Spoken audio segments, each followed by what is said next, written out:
सभी भक्तों को मेरा नमस्कार। आज के इस वीडियो में मैं आपके लिए लेकर आई हूँ सफला एकादशी व्रत की कथा।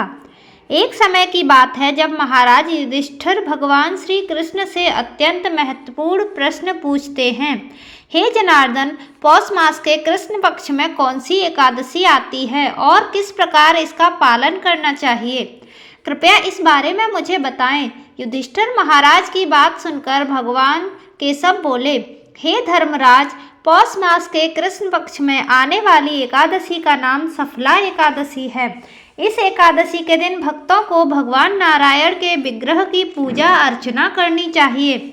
मैं तुम्हें सफला एकादशी की कथा सुनाता हूँ, ध्यान पूर्वक सुनो। एक समय चंपावती नाम की एक सुंदर नगरी थी, जहाँ माहेशमत नाम के एक अत्यंत पराक्रमी और धर्मनिष्ठ राजा राज्य करते थे।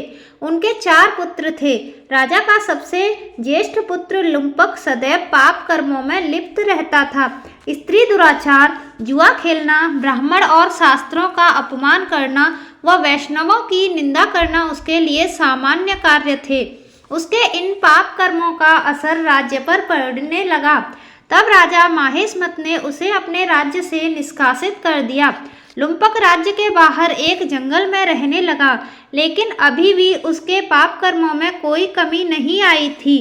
वो दिन में जंगल के प्राणियों का शिकार करता और उनके मांस का भक्षण करता था तथा रात के समय नगर में जाकर लूटपाट करता था।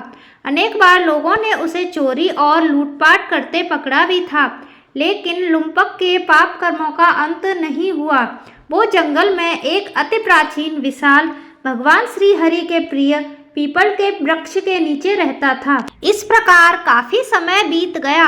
आखिरकार उसके जीवन के परिवर्तन का समय आ ही गया। एक दिन संयोगवश पौष मास की ठंड के कारण वो सारी रात सो नहीं पाया। हवा की शीतल लहरों से बचने के लिए उसके पास पर्याप्त वस्त्र नहीं थे। पौष कृष्ण पक्ष की 10वीं तिथि के दिन वो सारी रात जागता रहा। ठंड की वजह से उसका शरीर शिथिल हो गया और वह मूर्छित हो गया। अगले दिन सूर्य की गर्मी पाकर उसकी मूर्छा दूर हुई।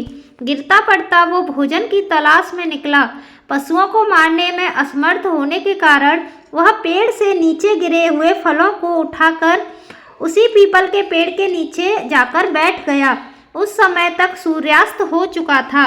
इस असहाय स्थिति में अपने पूर्व जन्म के कर्मों के कारण उसने भगवान नारायण को याद किया और कहने लगा, हे प्रभु, मेरी क्या दशा हो गई है।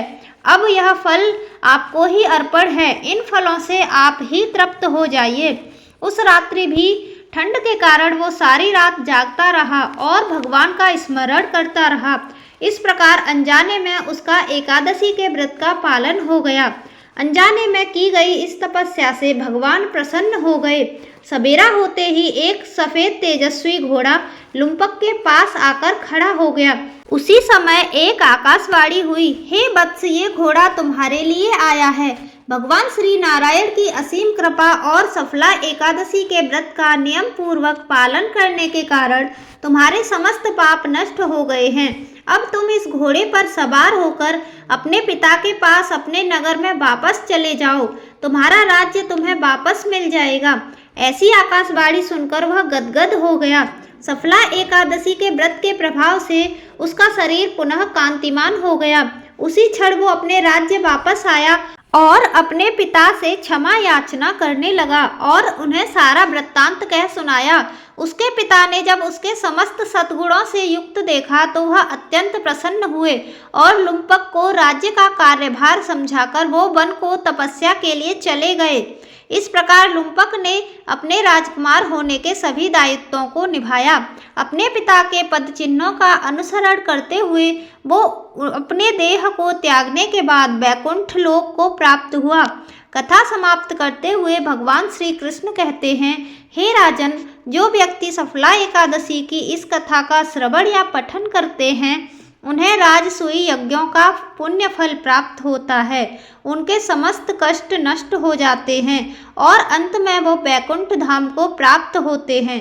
जय श्री हरि विष्णु।